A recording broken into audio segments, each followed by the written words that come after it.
NCERT history का एक और नया स्पेशल कोर्स। इस स्पेशल कोर्स में हम क्लास 6 से लेकर के 12 तक की एनसीईआरटी हिस्ट्री को कंप्लीट कवर करेंगे। इससे पहले भी मैंने आपको एनसीईआरटी हिस्ट्री पढ़ाई है, लेकिन उसमें और इसमें फर्क इतना होगा कि यहां पर जो भी टॉपिक पढ़ाया जाएगा उससे रिलेटेड कैसे कब कहां प्रश्न बनता है, कैसे प्रश्न बनेगा, इन सभी चीजों को साथ ही में पढ़ाते हुए चलेंगे और इसके साथ ही साथ इसकी टेस्ट सीरीज भी साथ ही में चलेगी। चलिए आगे बढ़ते हैं। अब कुछ लोग ऐसे होंगे जिनको इनके नोट्स चाहिए होंगे, बहुत सारे लोग हैं जिनको एनसीईआरटी के नोट्स चाहिए। वो लोग जान लें कि अगर आपको एनसीईआरटी के नोट्स लेने हैं तो फ्री में नोट्स बिल्कुल भी नहीं मिलने वाले, क्योंकि मेरा मानना है कि फ्री में दी गई किसी भी चीज की वैल्यू नहीं होती, चाहे ज्ञान हो, सम्मान हो या फिर सत्ता हो। आप देख लीजिएगा, जो चीज फ्री में मिलती है उसका सम्मान नहीं होता है। तो इसके लिए आपको बेसिकली पेड ग्रुप ज्वाइन करने होंगे। जो लोग पेड ग्रुप ज्वाइन करेंगे उनको नोट्स मिलेंगे, अदरवाइज आप लोग वीडियो को देख करके एनसीईआरटी के नोट्स कंप्लीट बना सकते हैं। अब चलिए आगे बढ़ते हैं। तो आज हम डिस्कस करेंगे क्लास 6 की एनसीईआरटी हिस्ट्री का चैप्टर नंबर 1, और इसके बाद में क्लास 6 की एनसीईआरटी हिस्ट्री में आपको कुल मिलाकर के 11 चैप्टर देखने को मिलते हैं। इन 11 चैप्टर्स को हम डिस्कस करेंगे लगभग 1.5 या 2 महीने में। जी हाँ, मध्य जून या फिर जून के बाद तक कंप्लीट हो जाएगी एनसीईआरटी हिस्ट्री कंप्लीट। और इसी के साथ में हमारा सेकंड चैनल है दृढ़ संकल्प 2.0, उसी पर आज से ही हमने वहां पर ज्योग्राफी का भी स्पेशल कोर्स स्टार्ट कर दिया है। वहां पर भी ठीक इसी प्रकार से एनसीईआरटी ज्योग्राफी को कंप्लीट पढ़ाया जाएगा। वो भी 2 महीने में वहां पर भी हम कंप्लीट करेंगे। उसे शायद 2 से 3 महीना लग जाए, मैं कुछ कह नहीं सकता, लेकिन हाँ, ज्योग्राफी को अगर आप अच्छे ढंग से समझना है और हिस्ट्री को अगर अच्छे ढंग से समझना है तो ये कोर्स आपके लिए मोस्ट इंपॉर्टेंट है। आप किसी भी एग्जाम की तैयारी कर रहे हो, शिक्षक भर्ती की, रीट की, यूपीएससी की, पीसीएस की या फिर अन्य किसी भी एग्जाम की तैयारी कर रहे हैं, अगर आप हमारा ये class 6 to 12 NCERT history and geography का कोर्स पूरा ज्वाइन करते हैं, लगातार कंटिन्यूसली नोट्स बनाते हैं, पूरी टेस्ट सीरीज ज्वाइन करते हैं, तो मैं आपको ये वादा करता हूं कि आपका एनसीईआरटी कंप्लीट कवर होगा। जी हां, एक एक टॉपिक को हम ऐसे पढ़ाएंगे कि आपके पूरे दिमाग में बैठ जाए। वैसे दिमाग में बैठाने का काम मेरा नहीं, वो आपका है, आपको समझना होगा, डेली क्लास लेनी होगी, लेकिन मैं अपनी तरफ से बिल्कुल भी कमी नहीं छोड़ूंगा।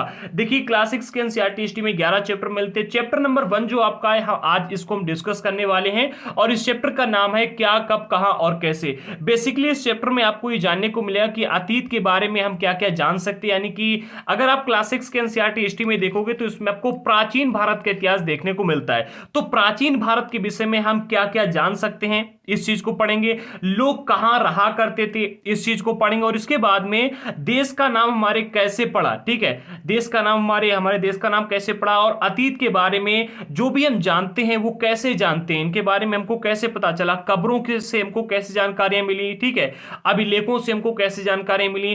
तो इस चीज के विषय में आज के चैप्टर में हम डिस्कस करेंगे। इसके बाद में आखेट खाद्य संग्रह से भोजन उत्पादन तक, इसमें हम पढ़ेंगे कि प्राचीन भारत में जो लोग रहते थे वो अपने भोजन का उत्पादन कैसे करते थे, वो आखेट संग्रह कैसे किया करते थे। इसके बाद में चैप्टर नंबर 3 में आरंभिक नगरों के विषय में पढ़ेंगे, जैसे कि आपका हड़प्पा सभ्यता हो गई, इनके बारे में। फिर ऐसे करके 11 चैप्टर पूरे दिए गए और 11 चैप्टरों में प्राचीन भारत का इतिहास आपको देखने को मिलता है। तो आज हम स्टार्ट कर रहे हैं चैप्टर 1, और चैप्टर 1 का नाम है क्या, कब, कहां और कैसे। अगर आपको इसके नोट्स परचेज नहीं करने हैं तो जो जो पॉइंट यहां पर दिए गए, आप इन सभी पॉइंटों को नोट करते चलिएगा, एक कॉपी और पेन लेकर के बैठ जाइएगा। यहां पर कैसे प्रश्न बनेगा ये भी चीज हम साथ में ही आपको बताते हुए चलेंगे। तो चलिए स्टार्ट करते हैं। जिन्होंने चैनल को सब्सक्राइब नहीं किया कर लें, और ज्योग्राफी की क्लास जो हमारे चैनल पर चल रही है वो चलती रहेंगी, और हमारे दूसरे चैनल दृढ़ संकल्प 2.0 पर ज्योग्राफी की एक और नई सीरीज हम स्टार्ट कर रहे हैं। उसको ज्वाइन करने के लिए सेकंड चैनल को सब्सक्राइब कर लेना, डिस्क्रिप्शन बॉक्स में लिंक दी गई है। तो हमारा सबसे पहला पॉइंट है अतीत के बारे में हम क्या जान सकते हैं। देखो भाई, अगर आपको किसी चीज के बारे में जानना है, ठीक है, तो सबसे पहले आपको यह समझना होगा कि आपको जिसके बारे में जानकारी प्राप्त करनी है वो क्या है, कैसा है, ठीक है। तो यहां पर प्रश्न दिया गया है कि अतीत के बारे में हम क्या जान सकते हैं।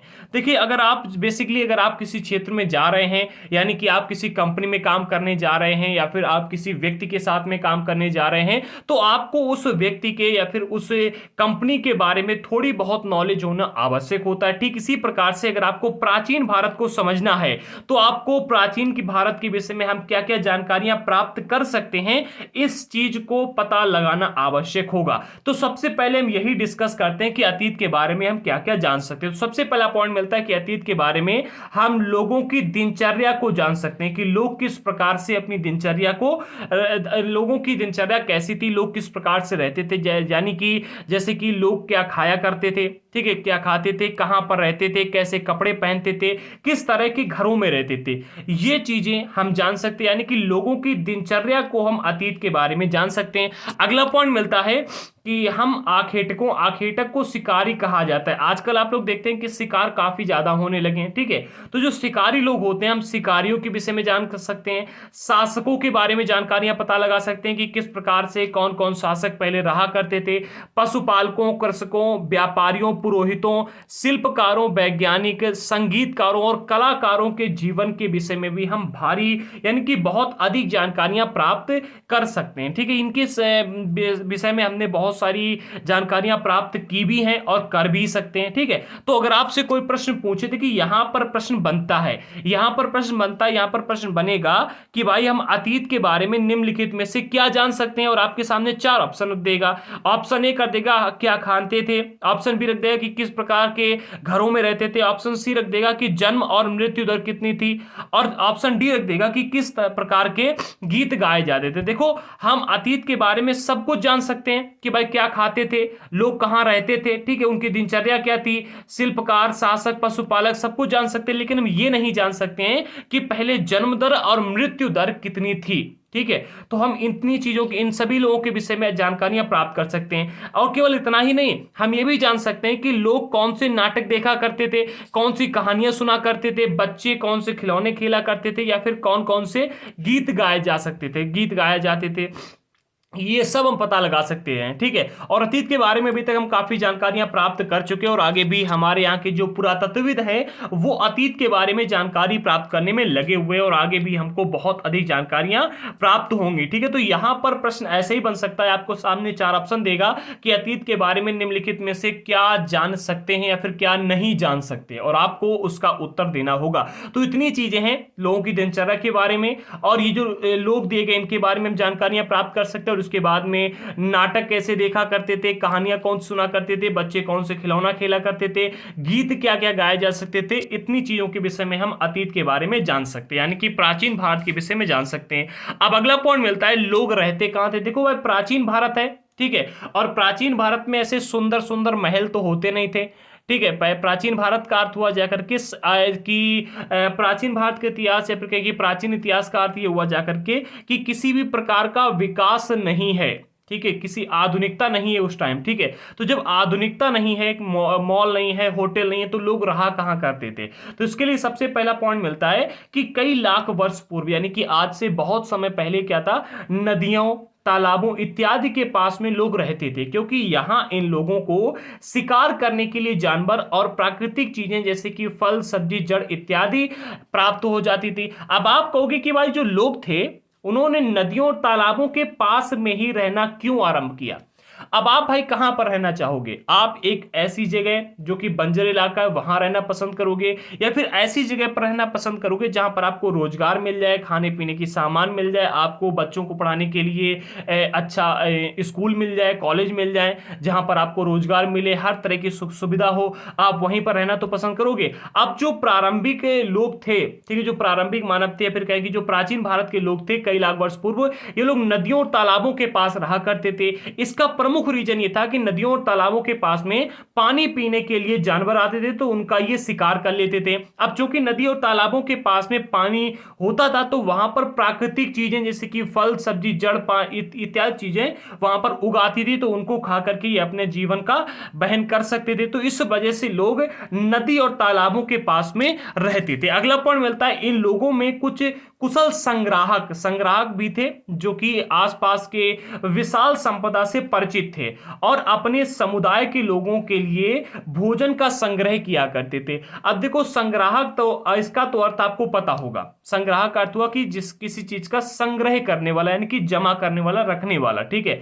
तो जो ये लोग रहा करते थे, इनमें से कुछ ऐसे भी लोग थे जो कि कुशल संग्राहक थे, जो आसपास की जो भी विकसित संपदा हो या फिर विशाल संपदा हुआ करती थी, उनसे कुछ चीजें लाते थे और अपने लोगों के लिए भोजन का संग्रह किया करते थे। और आज से लगभग 8,000 वर्ष पूर्व, कितने हजार वर्ष पूर्व, 8,000 वर्ष पूर्व, नोट कर लीजिएगा, यहां पर प्रश्न बन सकता है, ठीक है। और यहां पर प्रश्न बन सकता है कि कुशल संग्राहक किसे कहते हैं, ठीक है।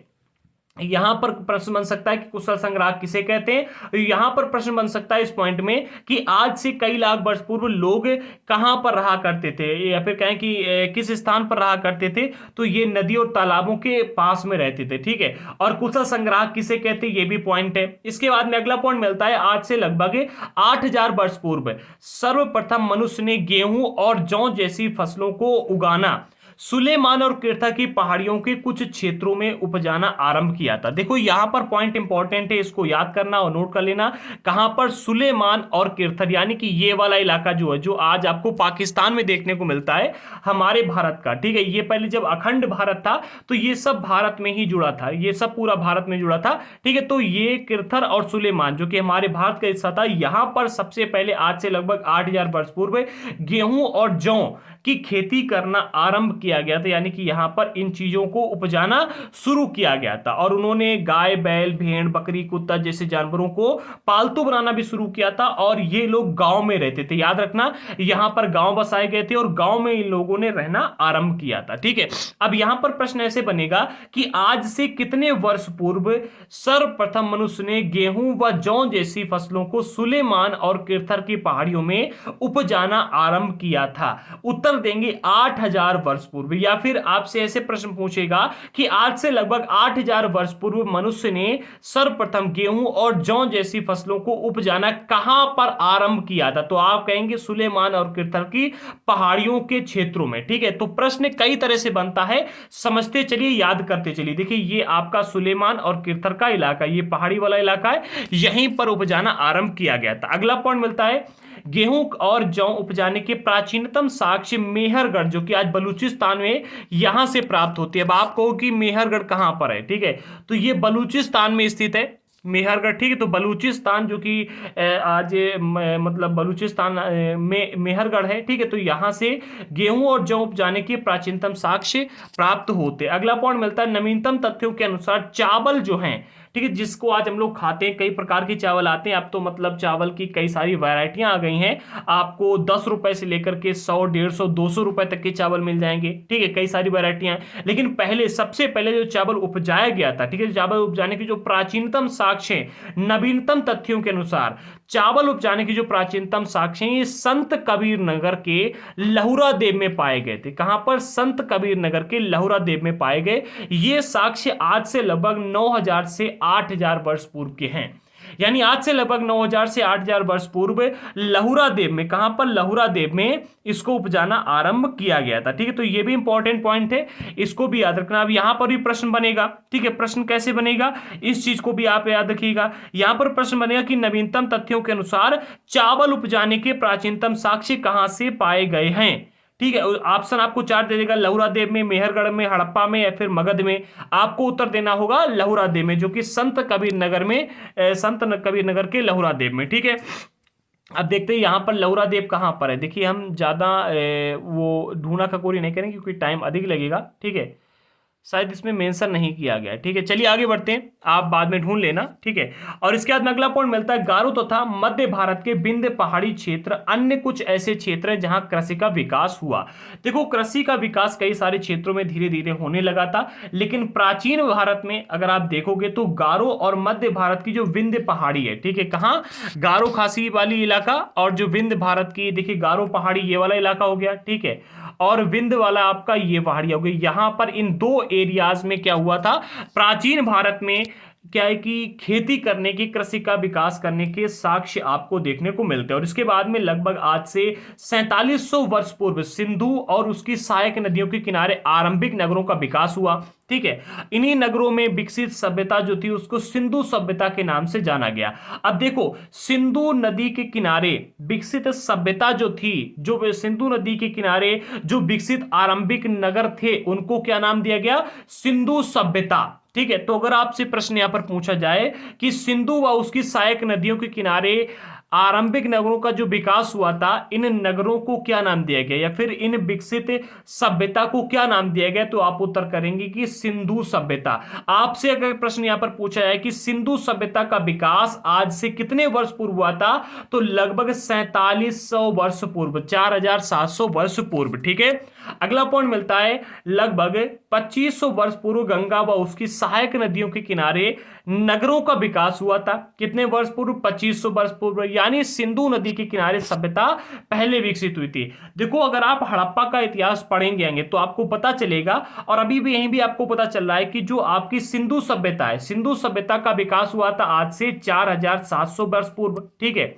और इसके बाद में गंगा नदी के किनारे जो सहायक, गंगा और उसकी सहायक नदियों के किनारे जो नगरों का विकास हुआ, वो आज से 2500 वर्ष पूर्व हुआ था। ठीक है, तो आप इससे डायरेक्ट ये अंदाजा लगा सकते हैं कि जो आपकी सिंधु सभ्यता है वो ज्यादा पुरानी सभ्यता है, वहां पर नगरों का विकास पहले हुआ था। ठीक, गंगा के दक्षिण में इन नदियों के आसपास का क्षेत्र प्राचीन काल में मगध, जो कि आज आप बिहार जिस नाम से जानते हैं, तो जो बिहार है, बिहार को पहले मगध नाम से जाना जाता। ठीक है, तो गंगा के दक्षिण में इन नदियों के आसपास का जो क्षेत्र है, इसे प्राचीन काल में मगध के नाम से जाना जाता था। ठीक है, और इसके शासक बहुत ही शक्तिशाली थे, और इन शासकों ने एक विशाल राज्य स्थापित किया था। और मगध साम्राज्य का जो उत्कर्ष है, ये आज से कई वर्ष पूर्व, यानी कि आप कह सकते हैं कि ईसा पूर्व 6ठी शताब्दी, ईसा पूर्व यानी कि ईसा मसीह के जन्म के पहले 6ठी शताब्दी में इनका यहां पर क्या हुआ था कि इसका विकास हुआ था। ठीक है, इसमें मतलब ये ईसा पूर्व 6ठी शताब्दी में इसका बहुत ही अधिक मतलब उत्कर्ष हुआ था, ये अपने चरम पर था, मतलब यहाँ पर बहुत ही विकास हुआ था।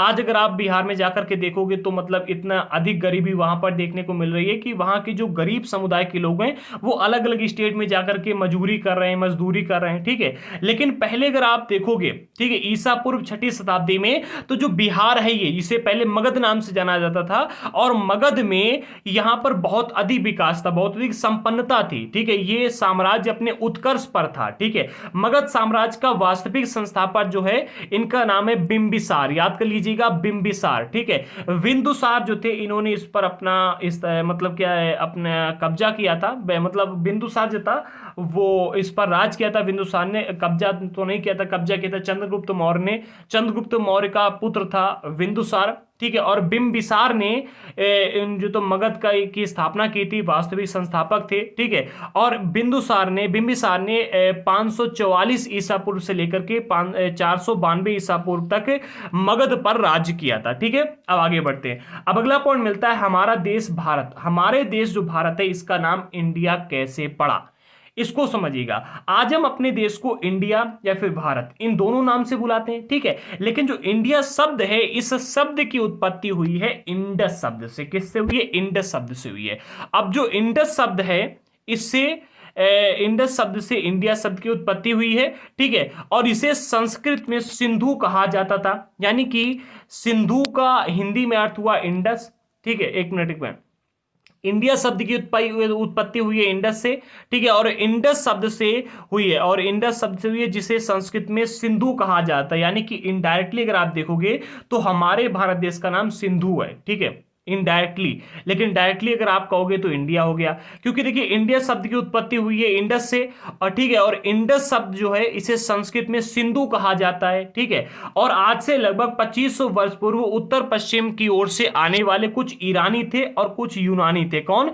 ईरानियों और यूनानियों ने क्या किया था? सिंधु को हिंदोस कहा था, या फिर इंदोस। ठीक है, हिंदोस अथवा इंदोस, इन दोनों नाम से बुलाया था। और इस नदी के, जो सिंधु नदी थी, इस नदी के पूर्व में रहने वाले लोग जो थे, यानी कि हमारा भारत देश कुछ इस प्रकार से, ठीक है, ये आपका पूर्व वाला इलाका, ये आपकी यहां पर सिंधु नदी बहती है। ठीक है, तो सिंधु नदी के पूर्व में रहने वाले, यानी कि जो इधर तरफ लोग रहते थे, इन लोगों को पूर्व में स्थित प्रदेश को, ठीक है, इस नदी के पूर्व में स्थित प्रदेश को इंडिया कहा था। क्या कहा गया?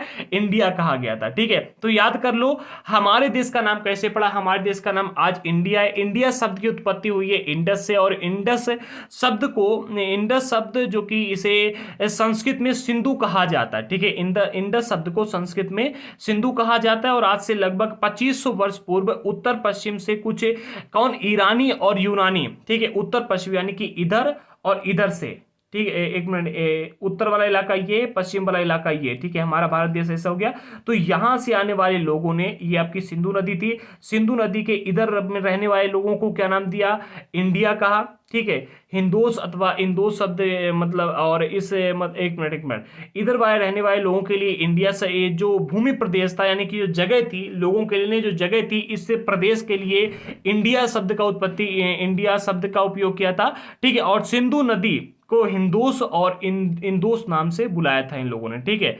तो अब यहां पर आई थिंक कि आप समझ गए होंगे कि हमारे देश का नाम इंडिया कैसे पड़ा, ठीक है। तो ये जो ईरानी और यूनानी लोग थे, इन्होंने सिंधु नदी के पूर्व में रहने वाले जो व्यक्ति थे, पूर्व में जो प्रदेश था, जो जगह थी, इसको इंडिया कहा था, ठीक है। अगला पॉइंट मिलता है भारत। देखो भारत, ठीक है, भारत नाम का प्रयोग उत्तर पश्चिम में रहने वाले लोगों के एक समूह के लिए किया जाता था, भारत नाम का प्रयोग, ठीक है, जिससे हमारे देश का नाम भारत पड़ा है, ठीक है। तो भारत जो नाम है, भारत नाम का प्रयोग उत्तर पश्चिम में, यानी कि सिंधु नदी के साइड, यानी कि यहां पर, ठीक है। ये हम एक मैप में चलते हैं, देखो मैप में क्लियरली समझिएगा, ये आपका उत्तर वाला इलाका हो गया, ये आपका पूर्व वाला इलाका है, ठीक है, ये आपका पश्चिम वाला इलाका, और ये आपका दक्षिण वाला इलाका, ठीक है। तो कहा जा रहा है जो भारत नाम है, भारत नाम का उपयोग उत्तर पश्चिम में रहने वाले लोगों के लिए, यानी कि यहां पर, ठीक है, उत्तर पश्चिम में, आगे बढ़ते हैं, उत्तर पश्चिम से में रहने वाले लोगों के एक समूह के लिए किया जाता था कि भाई ये समूह भारत का है, ठीक है, ये भारत समूह है, ठीक है। इस समूह का उल्लेख संस्कृत की आरंभिक कृति जिसका नाम है ऋग्वेद, और ऋग्वेद की रचना आज से 3500 वर्ष पूर्व की गई थी, ठीक है। जो ये कालखंड दिया जा रहा है कि इसकी रचना 3500 वर्ष पूर्व की गई थी। सिंधु नदी के किनारे जो सभ्यताएं का विकास हुआ था, वो आज से लगभग 4700 वर्ष पूर्व हुआ था, ठीक है। गंगा नदी के किनारे जो सभ्यताओं का विकास हुआ था, वो आज से लगभग 2500 वर्ष पूर्व हुआ था। इन पॉइंटों को नोट करते चलना इंपॉर्टेंट है, ये डेट है, ठीक है। बाद में इसका प्रयोग हमारे देश के लिए होने लगा। भारत नाम का प्रयोग जो पहले होता था, ये उत्तर पश्चिम में रहने वाले लोगों के एक समूह के लिए पहले किया जाता, ठीक है। और इस समूह का उल्लेख संस्कृत की एक आरंभिक कृति है जिसका नाम है ऋग्वेद। ऋग्वेद ही सबसे पहला पुराना वेद है, ठीक है। इसी वेद के बाद में सभी वेदों की रचना की गई थी, तो ऋग्वेद में इसका उल्लेख आपको देखने को मिलता है, ठीक है। और इसके बाद में जो भारत नाम है, इसको आगे बढ़ा करके भारत का प्रयोग पूरे देश के लिए किया जाने लगा, ठीक है। आगे बढ़ते हैं। अब अगला पॉइंट मिलता है अतीत के बारे में हम कैसे जाने। देखो हम ये तो पढ़ चुके हैं कि भाई अतीत के बारे में हम क्या क्या जान सकते हैं। इसके बाद हमने ये भी जान लिया कि लोग कहाँ रहते थे। इसके बाद हमने ये भी जान लिया कि हमारे देश का नाम कैसे पड़ा। अब अगला पॉइंट मिलता है कि अतीत के बारे में हम जानकारी कैसे प्राप्त करें। तो अतीत के बारे में हम जानकारियां कई स्रोतों से प्राप्त कर सकते हैं, जिनमें सबसे पहला स्रोत मिलता है आपको पांडुलिपि, और दूसरा स्रोत मिलता है अभिलेख। अब आप कहें कि पांडुलिपि किसे कहते हैं, तो पांडुलिपि जो होती है अतीत में हाथ से लिखी गई पुस्तकें होती हैं, ठीक है। हाथ से लिखी गई पुस्तकों को पांडुलिपि कहलाती हैं, ठीक है। अंग्रेजी में पांडुलिपि को मैन्यूस्क्रिप्ट शब्द का प्रयोग किया गया है। अंग्रेजी में अगर आप पांडुलिपि को अंग्रेजी में सर्च करेंगे तो अंग्रेजी में से कहा जाता है मैन्यूस्क्रिप्ट, ठीक है। जो लैटिन भाषा के शब्द जिसका नाम है मेनू, ठीक है। मेनू इसका मेनू से निकलता है, और मेनू का अर्थ होता है हाथ, ठीक है। इसका अर्थ हुआ, और स्क्रिप्ट यानी कि लिखना, तो इसका अर्थ हो जाएगा हाथ से लिखा हुआ, ठीक है। मेनू इसका अर्थ हो गया हाथ, ठीक है। और अगर स्क्रिप्ट को इसमें जोड़ दोगे, स्क्रिप्ट का मतलब होता है लिखना, लिखा हुआ, तो इसका अर्थ हुआ जाकर के हाथ से लिखा हुआ, ठीक है। यानी कि हाथ से लिखी हुई पुस्तकें, जिसको पांडुलिपि कहा जाता है, ठीक है। इसको इंग्लिश में कहा जाता है मैन्यूस्क्रिप्ट, ठीक है। ये पांडुलिपियां ताड़ के पत्तों को काटकर अथवा हिमालयी क्षेत्र में उगने वाले भुर्ज नामक पेड़ की छाल से विशेष तरीके से तैयार भोजपत्र पर लिखी जाती थी। अब आप कहोगे कि भाई कुछ समझ में नहीं आया, क्या हुआ। तो जो पांडुलिपियां हैं पहले ताड़ के पेड़ हुआ करते थे, आज भी होते हैं ताड़ के पेड़, या फिर भुर्ज के, ठीक है। भुर्ज के हिमालयी क्षेत्र में भुर्ज नामक एक पेड़ था, तो जो पेड़ हुआ करते थे, पेड़ की छाल जो होती थी, ठीक है, यानी कि ऊपर की एक परत निकाल ली जाती थी पूरे पेज टाइप में, ठीक है।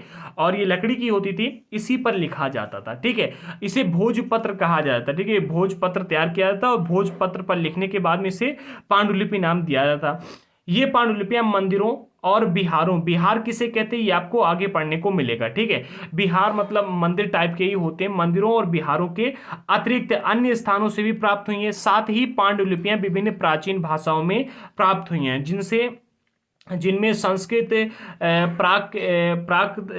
प्राकृत और तमिल भी शामिल है। देखो प्राकृत भाषा जो है, यहाँ पर देखिए संस्कृत तो आप लोग समझ गए कि ये एक भाषा हो गई, तमिल भी आप समझ गए कि ये भी एक भाषा हो गई।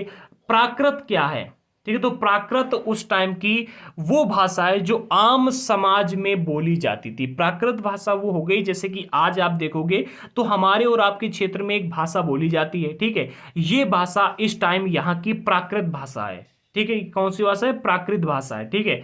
तो प्राकृत भाषा उसी को कहते हैं, प्राकृत भाषा, जो उस टाइम वहां पर बोली जाती है, ठीक है। तो प्राकृत भाषा तमिल और संस्कृत में हमको पांडुलिपियां लिखी हुई देखने को मिलती हैं अधिकतर, ठीक है। ये एक पांडुलिपि आपके सामने पेश की गई, आप इसको देख सकते हैं, ये पांडुलिपि है।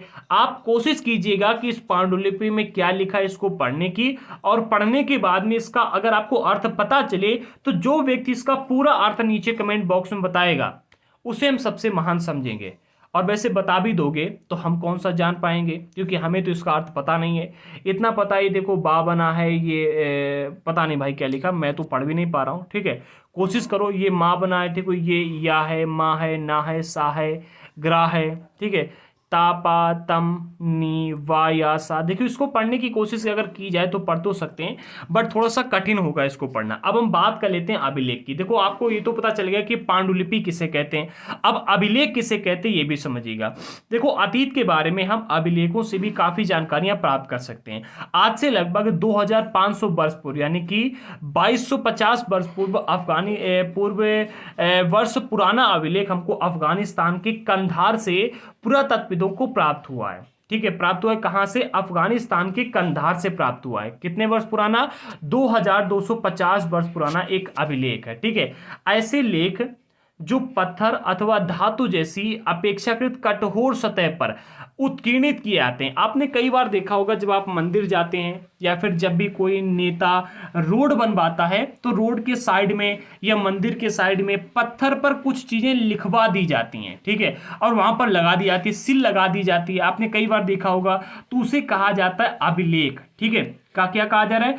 पत्थर अथवा धातु जैसी अपेक्षाकृत कठोर सतह पर उत्कीर्णित किया जाता है, यानी कि उस पर लिखा जाता था, उकेरा जाता था, जिसे अभिलेख कहते हैं। अभिलेखों में राजाओं, रानियों व अन्य लोगों के आदेश, कार्य विवरण, विषय आदि का उल्लेख किया जाता था। अशोक का कंधार अभिलेख इस क्षेत्र में प्रयुक्त होने वाली यूनानी और अरामाइक नामक दो विभिन्न लिपियों तथा भाषाओं में लिखा गया था। यानी कि अगर आपसे प्रश्न यहाँ पर देखिए, प्रश्न यहाँ पर कई सारे बन सकते हैं। इसका क्वेश्चंस वाला वीडियो एक है जिसकी लिंक हम डिस्क्रिप्शन बॉक्स में दे दी है, आप जाकर के पूरी प्लेलिस्ट की लिंक दे दी, आप जाकर के उस प्लेलिस्ट में देखिएगा। और 4 चैप्टर तक के वीडियो आ चुके हैं, चैप्टर 1 2 3 4, एंड जैसे हम चैप्टर 5 को पढ़ाएंगे तो चैप्टर 5 से भी आपको क्वेश्चंस वाले वीडियोस मिलना स्टार्ट हो जाएंगे। डेली शाम को लाइव टेस्ट रहेगा और मॉर्निंग में डेली 2 चैप्टर कम से कम हम समरी के भी निपटाएंगे, ठीक है। अब आगे बढ़ते हैं। तो यहां पर एक प्रश्न बनता है कि अशोक का कंधार अभिलेख के किस भाषा में लिखा गया था, ठीक है। इसमें किस भाषा में लिखा गया था? तो उसी क्षेत्र में प्रयुक्त होने वाली यूनानी और अरामाइक, इन दोनों लिपियों में इस अशोक के कंधार अभिलेख को लिखा गया था, जो कि आज आपको प्राप्त हुआ अफगानिस्तान के कंधार से, और ये आज से लगभग 2250 वर्ष पुराना अभिलेख है। यहां पर एक और बात आपको याद रखना होगा कि अशोक एक ऐसा पहला शासक था, ठीक है, जिसने अभिलेखों के माध्यम से जनता तक अपनी बात को पहुंचाया, ठीक है।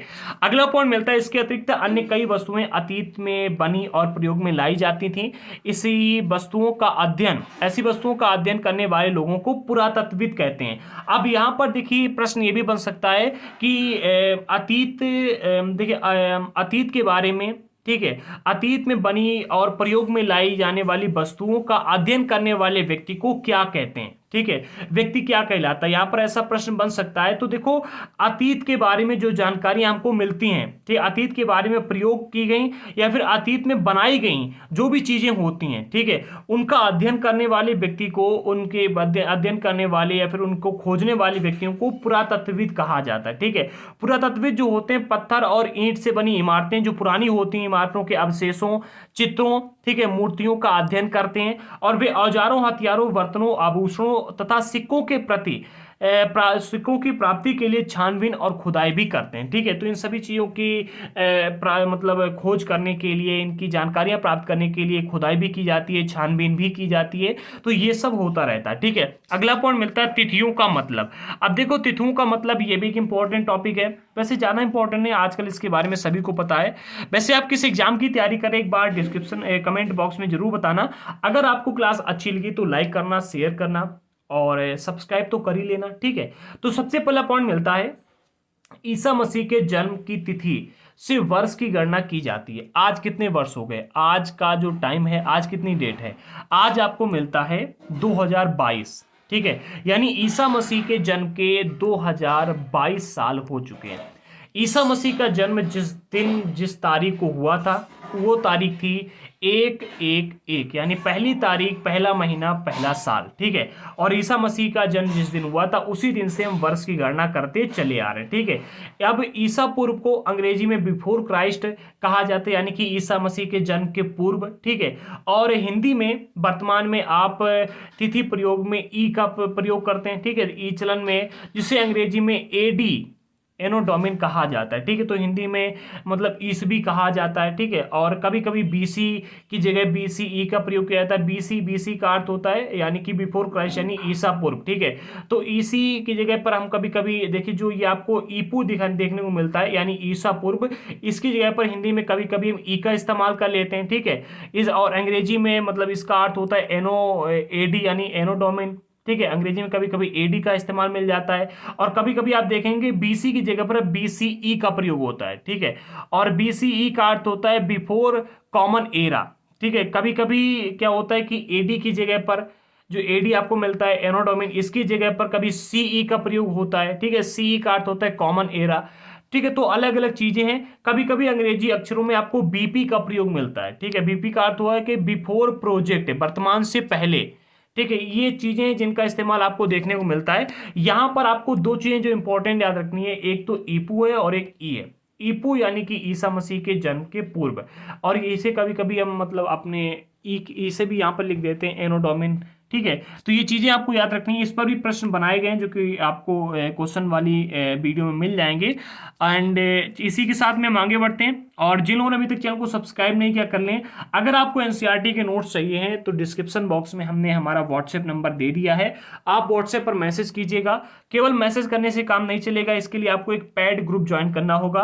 पेड ग्रुप की हमने अलग अलग कीमत रखी। अगर आपको केवल एनसीईआरटी हिस्ट्री का पेड ग्रुप ज्वाइन करना है, जिसमें एनसीईआरटी के समरी नोट्स और एमसीक्यू वाले दोनों नोट्स दिए जाएंगे क्लासेस के, तो आपको 500 रुपए पे करने होंगे और आपको वो ग्रुप ज्वाइन करा दिया जाएगा। और इस ग्रुप में ज्वाइन होने के बाद में आप 1 साल तक इस ग्रुप में रहेंगे। ठीक है, 1 साल तक जो भी एनसीईआरटी हिस्ट्री की क्लासेस आएंगी, वैसे ये कोर्स तो महीने 2 महीने में कंप्लीट करवा देंगे, लेकिन इसके बाद भी हिस्ट्री की क्लासेस आती रहेंगी, तो उसके नोट्स आपको उसी ग्रुप में मिलते रहेंगे। ठीक है, एंड अगर आपको ज्योग्राफी की ज्वाइन करनी है, ज्योग्राफी का है 700 प्राइस, एंड अगर आपको हिस्ट्री ज्योग्राफी दोनों की कंबाइंड ज्वाइन करनी है तो आपको 1000 यानी कि 1000 पे करना होगा, और इसमें आपको 200 रुपए की छूट मिल जाएगी। ठीक है, तो आपका जो भी मतलब मानना हो आप कीजिएगा। एंड टेलीग्राम पर जरूर ज्वाइन कर लो। टेलीग्राम पर हम कई सारे पीडीएफ ऐसे ही देते रहते हैं एनसीईआरटी के, और काफ़ी सारे पीडीएफ वहाँ पर आपको पहले से अवेलेबल मिल जाएंगे, जहाँ पर टेस्ट के भी हैं और समरी के भी पीडीएफ वहाँ पर आपको कई सारे मिल जाएंगे।